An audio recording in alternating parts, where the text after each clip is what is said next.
Assalamualaikum warahmatullahi wabarakatuh. Waalaikumsalam warahmatullahi wabarakatuh. Innal hamdalillah nahmaduhu wa nasta'inuhu wa nastaghfiruh wa na'udzu billahi min syururi anfusina wa min sayyiati a'malina.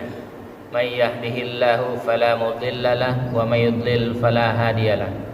Asyhadu an la ilaha illallah wahdahu la syarika lahu wa asyhadu anna Muhammadan abduhu wa rasuluh. Allahumma salli wa sallim ala Muhammadin wa ala alihi wa sahbihi ajma'in. Amma ba'd. Ya ayyuhalladzina amanu taqullaha haqqa tuqatih wa la tamutunna illa wa antum muslimun. Ya ayyuhan nasu taqu rabbakumul ladzi khalaqakum min nafsin wahidah wa khalaqa minha zawjaha wa batta minhuma rijalan katsiran wa nisaa'a. Wattaqullaha alladzi tasaaluna bihi wal arham innallaha kana 'alaikum raqiba. Ya ayyuhalladzina amanu taqullaha wa qulu qawlan sadida yuslih lakum a'malakum wa yaghfir lakum dhunubakum wa may yuti'illaha wa rasulahu faqad faza fawzan 'azima. Alhamdulillahirabbil alamin. Pagi ini kita masih diberi kesempatan oleh Allah Subhanahu wa taala untuk dapat menunaikan salat subuh secara berjamaah. Kemudian kita lanjutkan seperti biasa mentadaburi ayat-ayat Allah dan mengkaji hadis-hadis Rasulullah sallallahu alaihi wasallam yang hanya kepadanya lah kita berharap ridha-Nya agar kita dan keluarga kita dijadikan oleh Allah Subhanahu wa taala ahlul Quran dan ahlul jannah. Salawat serta salam semoga tercurah kepada Rasulullah sallallahu alaihi wasallam, Muhammad bin Abdullah beserta keluarganya, para sahabatnya serta pengikutnya yang senantiasa menegakkan sunnah-sunnah Rasulullah sallallahu alaihi wasallam hingga akhir kiamat kelak. Mari sama-sama kita buka dengan bacaan basmalah. Bismillahirrahmanirrahim.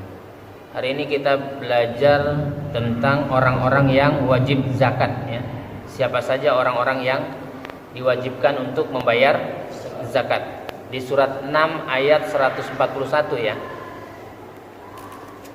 Wa huwa alladzi ansha'a jannatin ma'rushatin wa ghaira ma'rushat wan nakhla waz zar'a mukhtalifan ukuluhu waz zaituna war rumana mutasyabiha wa ghaira mutasyabih kulu min thamarihi idza athmara wa atu haqqahu yawma hasadi wa la tusyrifu innahu la yuhibbul musrifin. Dan dialah yang menjadikan tanaman-tanaman yang merambat. Disebut tuh tanaman merambat ya. Bisa nyebutin nggak tanaman merambat tuh apa sih coba? Kacang-kacangan. Kacang-kacangan ya. Parea ya. Parea termasuk kacang-kacangan nggak? Timun, labu ya.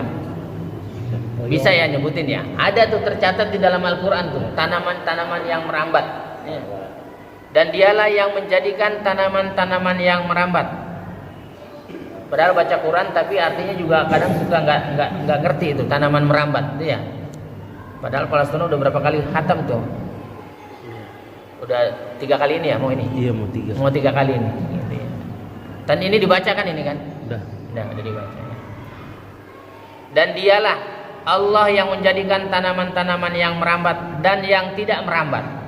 Apa tuh pohon tidak merambat? Kurma, kelapa. Pisang. Itu pisangnya udah berbuah yang ditanam ya? Udah. Udah berbuah. Itu. Pada nggak mau ngambil bibitnya sih ya, ambil bibitnya tuh ya. Dan dialah yang menjadikan tanaman-tanaman yang merambat dan yang tidak merambat. Disebut nih dah, pohon kurma ya, tanaman yang beraneka ragam rasanya. Gitu. Ada satu pohon tapi buahnya beraneka ragam. Ada yang manis, ada yang asam. Hebat tuh. Padahal satu pohon. Kita mikir nggak yang kayak gitu-gitu tuh? Enggak. Mikirannya bagaimana nanti dapat sembako sih ya kan, susah jadinya pikirannya gitu. Enggak memikirkan tanda-tanda kebesaran Allah ya. Jadi pohon kurma tanaman yang beraneka ragam rasanya, zaitun dan delima yang serupa bentuk dan warnanya dan tidak serupa rasanya. Bentuknya sama ya, tapi rasanya berbeda. Ada buah mangga, satu manis, satu asam. Gitu. Makanlah buahnya apabila ia berbuah. Jadi banyak-banyak makan buah, ya kan? Banyak-banyak makan buah. Terutama di bulan Ramadan ini buah kurma sama semangka ya. Nah, udah siap belum semangka? Kamu ada semangka? Kasih. Udah dikasih. Yang penting ada judulnya. Mau dikasih juga nggak apa-apa. Nggak mesti beli, ya. Kan judulnya yang penting ada. Nggak mesti beli, gitu.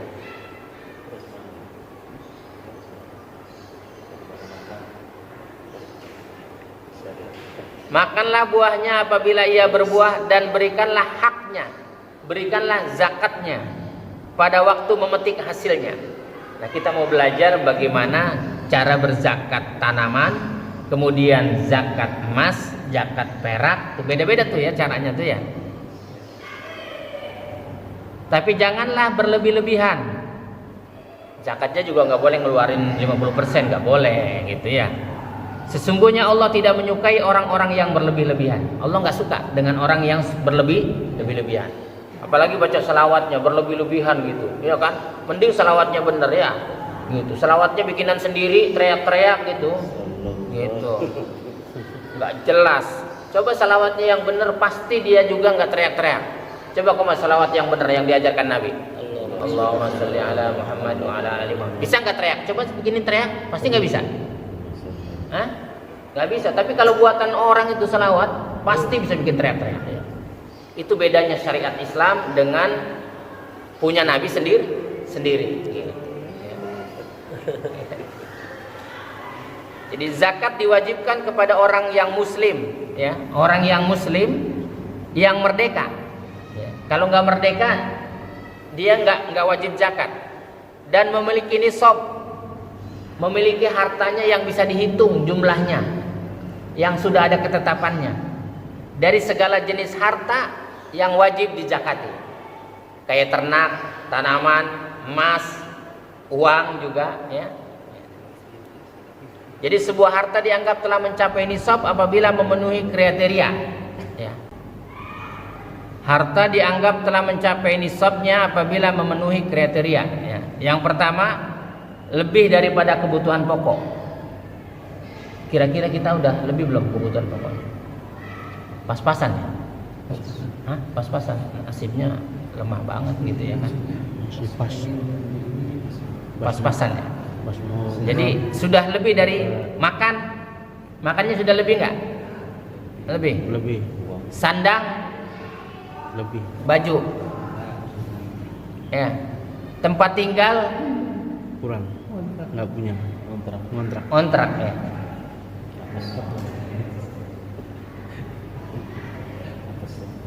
Kendaraan? Motor. Cuma punya motor ya. Kemudian telah mencapai haul. Jadi kalau kita punya sudah mencapai haulnya dalam 1 tahun ya. Ada juga nanti kita bahas bagaimana udah 1 tahun terus di pertengahan tahun gitu berkurang hartanya. Ntar pas waktunya 1 tahun ketemu lagi penuh lagi hartanya. Nanti kita bahas ya. Jadi ada imam madhab yang berbeda pendapat tentang itu ya. Jadi kalau hartanya sudah mencapai nisab gitu, kira-kira duitnya kalau 82 gram itu duitnya berapa ya? 2 gram. Sekitar 40 jutaan ya? Hampir 1 juta ya? Hampir 1 juta ya? Bisa? Hah? 70 jutaan ya? Kamu udah punya 70 juta? Nggak ada? Nggak wajib?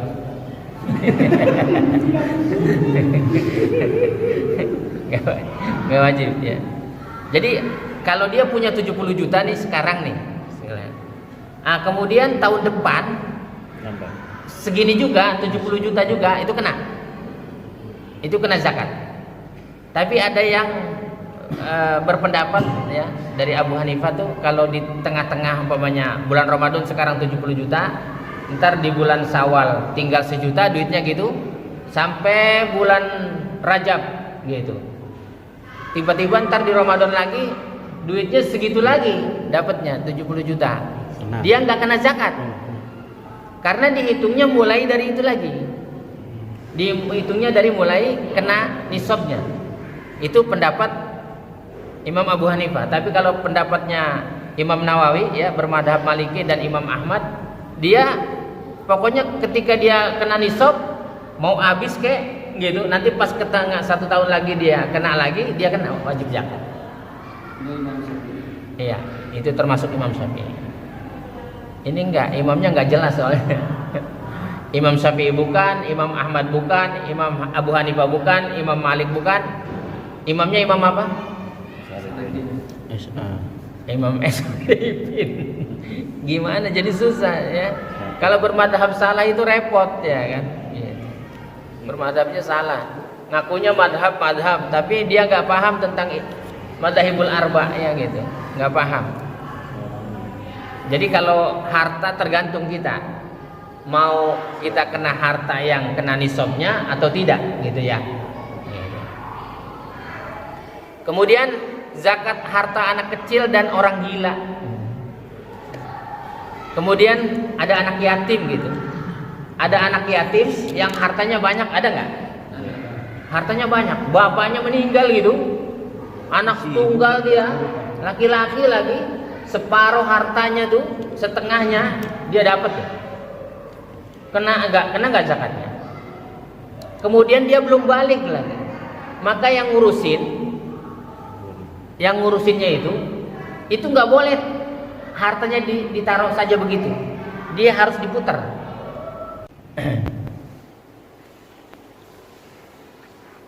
Jadi zakat anak yatim itu bagi orang yang diamanahkan, dia nggak boleh ditaruh saja duitnya, nggak boleh. Dia harus dikembangkan supaya jangan habis kena zakat. Kalau umpamanya nanti dia kena zakat terus, lama-lama berkurang kan harta itu. 2,5 tiap tahun ya. 10 tahun kan 25 juga. 25% habis juga gitu. Maka Rasulullah sallallahu alaihi wasallam bersabda dari Abdullah bin Amr radhiyallahu an, Rasulullah sallallahu alaihi wasallam bersabda, "Man waliya yatiman lahu malun falyatajir lahu wa la yatsrukhu hatta ta'kulahu shadaqah."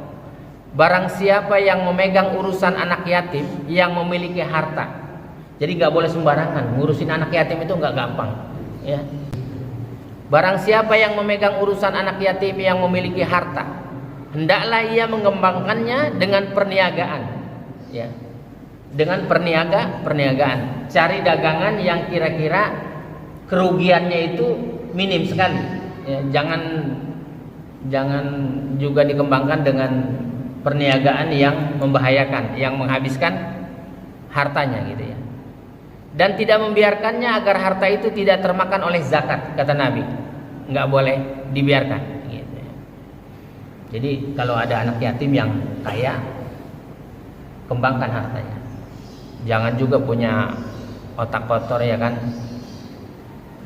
Ada anak yatim, emaknya masih muda, hartanya banyak gitu, dia deketin tuh, ya kan? Nah itu orang otaknya otak nggak beres gitu ya kan, pengen numpang hidup, numpang hidup ya. Kemudian kalau ada orang kaya yang nisabnya sudah kena, tetapi dia punya utang, maka hutangnya dulu yang dibayar sebelum dia berzakat. Jadi kalau orang punya hutang itu, dia kan kaya nih, kan banyak juga orang kaya yang berhutang, betul nggak? Orang kaya punya hutang banyak nggak? Banyak ya. Gitu. Nah itu di apa namanya? Didahului kan ya. Jadi kata Nabi, la shadaqata illa an dhahri ghina. Tidak wajib zakat kecuali ketika seseorang dalam keadaan kaya. Jadi hanya orang kaya saja yang wajib zakat. Kalau orang yang punya hutang, dia nggak wajib. Tu'khadhu min aghniyaihim wa turaddu ala fuqaraihim. Zakat diambil dari orang-orang kaya dan dibagikan kepada orang-orang fakir. Dibagiin. Gitu. Tapi kalau orang yang punya hutang, dia wajib zakat dulu. Gitu. Kenapa? Hutang tersebut mencakup hutang Allah.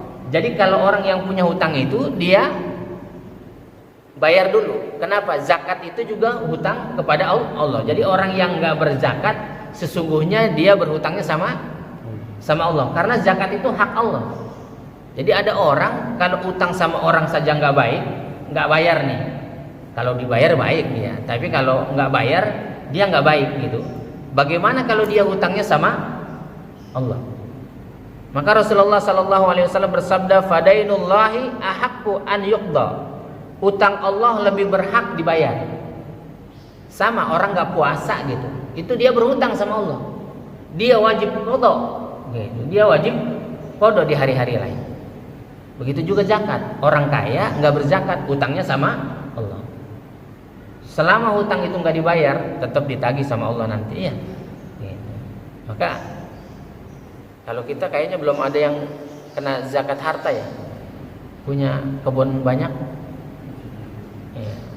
Hitung kalau kebunnya itu ya, kalau kebunnya kira-kira sudah menghasilkan yang kena nisabnya, karena kalau kebun tidak haul, tidak 1 tahun, dia kenanya ketika waktu panen. Kalau tanahnya sendiri nggak kena, kebunnya sendiri nggak kena. Buah-buahannya, Buah-buahnya. ya, hasilnya itu, hasilnya. Padinya umpamanya dapat 70 ton gitu, 70 ton dapat 70 juta. Lebih. Hah? Lebih. Dapat ya, lebih ya. Lebih. Nah itu kena tuh. Nah, tergantung nanti dia sawahnya tak ada hujan atau pengairan. Beda lagi. Iya, beda lagi. Kalau tak ada hujan, dia 5%. Kalau pengairan 2,5, karena dibiayain. Dia kan biaya, kena biaya.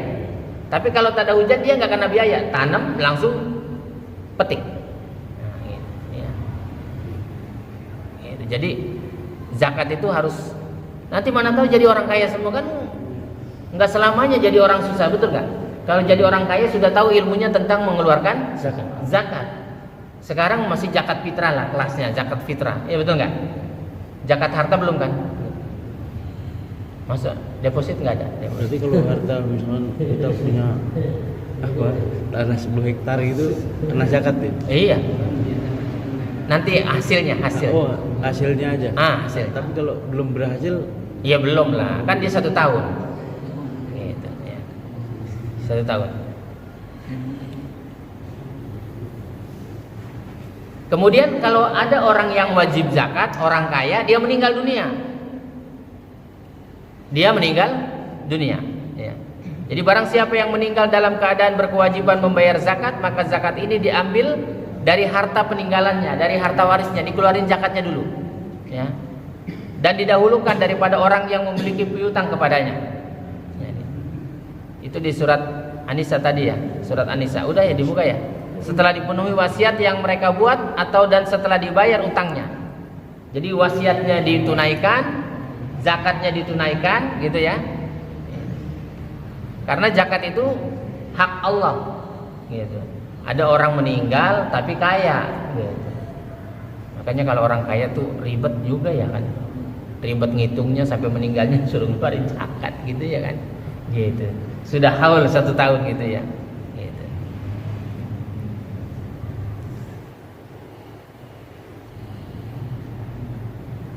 Zakat adalah hak Allah yang harus dibayar.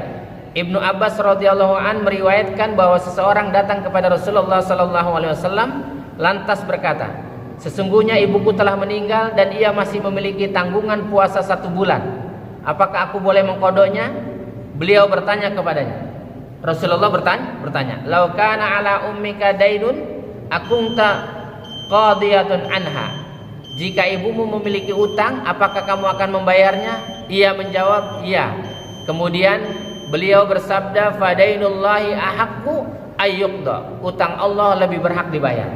Jadi kalau ibunya dia tidak puasa gitu, mungkin karena sakit tapi sakitnya tidak berkepanjangan, maka anaknya yang bayar utang. Lah iya. Kalau anaknya riba berarti anaknya misalnya riba. Berarti paruan. Ya terserah mau musyawarah aja dah. dipikul anak-anaknya lah. Iya, dipikul anak-anaknya. Misalnya ganti puasa itu. Iya, gitu. Jadi nanti beda dengan kalau fidyah ya, orang yang sudah tua renta, makanya kasih makan terus orang miskin itu. Jadi dia nggak perlu ganti, nggak perlu qada. Tapi kalau dia nggak melaksanakan itu, anak-anaknya harus dapat bagian untuk membayar itu, ya kan? Karena itu hutang Allah. Ya. Jadi banyak orang-orang yang nggak mengerti tentang itu, dia akan ditanya nanti di akhirat kelak dan jadi tanggungannya. Maka beruntunglah anak-anak yang soleh gitu. Kemudian orang tua yang punya anak yang soleh, beruntung sekali. Kenapa? Karena dia selamat. Karena tahu ilmunya, ya. Banyak yang diganti. Ini kan enggak. Emaknya meninggal, bapaknya meninggal, rebutan warisan, dia nggak peduli. Bapaknya, emaknya punya hutang puasa, punya zakat yang belum ditunaikan, gitu kan? Dihabiskan. Makanya disiksa tuh kedua orang tuanya karena perbuatan anak-anaknya, gitu ya. Mudah-mudahan kita termasuk orang-orang yang mempunyai anak-anak yang soleh dan soleha ya. Dan Allah jadikan keluarga kita keluarga yang sakinah, mawaddah, warahmah ya. Dan Allah berikan rahmat kepada keluarga kita sehingga Allah masukkan keluarga kita ke dalam surga dan yang mengalir di bawahnya sungai-sungai. Subhanakallahumma rabbana wa bihamdika asyhadu an la ilaha illa anta astaghfiruka wa atubu ilaik.